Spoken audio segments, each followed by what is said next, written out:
Hi, my name is and welcome to this video. In this one I'm going to show you a trick or a teaching tip that I use to help people increase their striking power. I'm going to take the example of the reverse punch or the punch with the backhand. So it can be a straight punch like this, it can be a palm heel if you like, so just using the rear hand to strike. There's many different components to this technique, so you can look at it in different ways depending on what style or system you practice. But I'll show you just some basic concepts here. What you're going to do is drive the back foot, lift the back heel, bend the knee, turn the hips over, bring the shoulders forward and then extend the arm. So you've got this whole kinetic chain, all these different parts that are moving and try to amplify each other and pass the strength along from the back foot into the striking hand or fist or any other technique that you want to use. So what you want to do is optimize all those different components.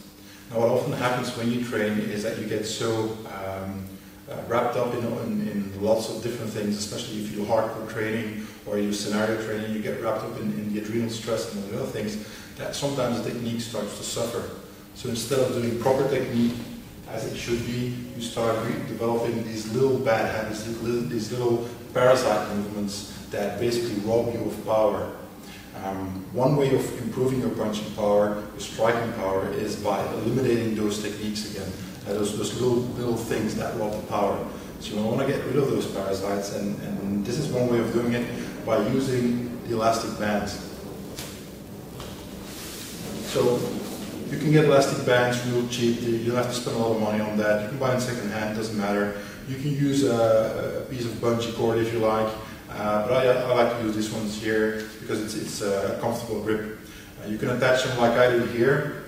So as you see, it's about mid-level. You can attach it low, you can attach it high, it doesn't matter. Experiment with all different possibilities and see what you like best.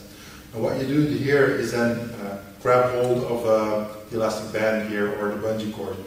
Many different ways you can do this. The basic way is just making a fist and it's in there.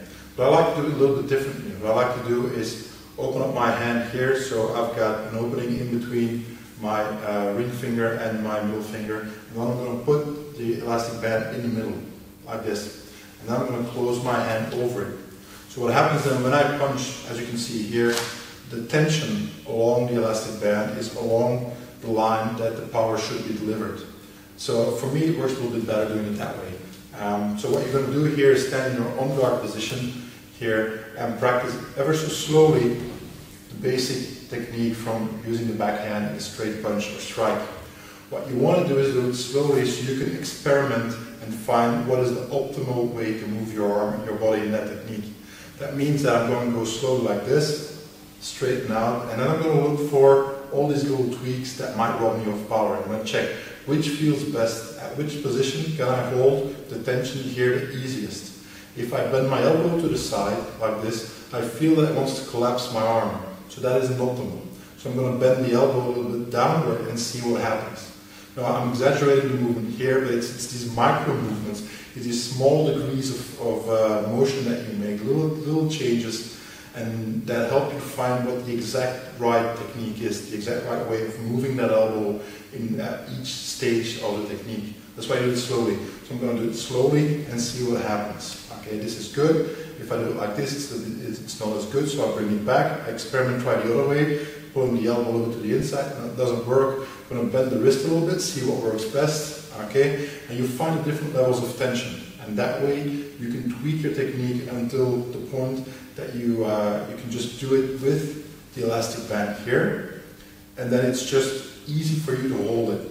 If you have to fight your way through it, or you feel you're getting pulled off balance, the parasite movements are making it hard for you. And you do that for every single part of the technique. So I can do it for the elbow here, looking for the right direction, turn a little bit for the camera like this, so I can do it for the elbow here. I'm going to work with my shoulders, see how far I can pivot it and see which part feels best. Okay? Use the upper body if you're leaning slightly, if you're staying upright, even if you're leaning backwards, find what the right angle is. Same thing with the hips, how far do you turn? You turn all the way, a little bit less, and so on. Same thing with that back knee. How far do you bend it? You bend it all the way, slightly more straightening out. You make a bigger stance, a wider stance, so you can bend deeper. And then same thing for the back heel. How far do you raise it?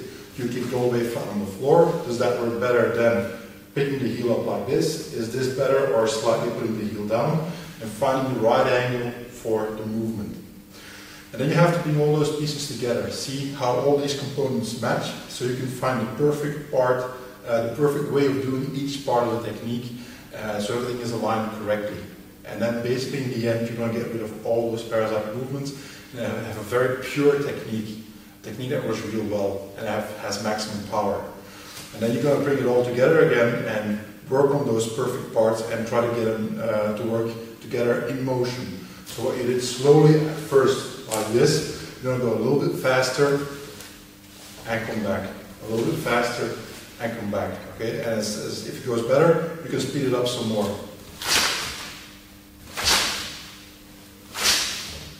Okay? And once that works, you can, if you work for self-defense, you're going to incorporate some scenario training. You can do it on your own. Just imagine that you're in this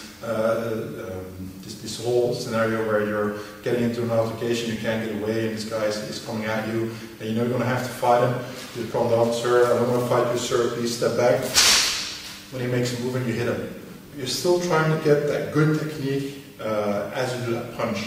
So you don't want to mess it up, you want to do it within the scenario, within the training that you do, still maintaining proper technique, getting rid of all those parasite moments that you trained away by doing it slowly at first. You can have a partner here holding it back, you can do it many different ways, find something that works best. But it all starts from purifying the technique, making it better, and then gradually implementing it back into the regular scenario training or full contact training that you do, so that what you practice here can be applied in real life when you actually need it. So that's my training tip for you. I hope you find some value in it, that you can use it for your own training, and I look forward to seeing you next time.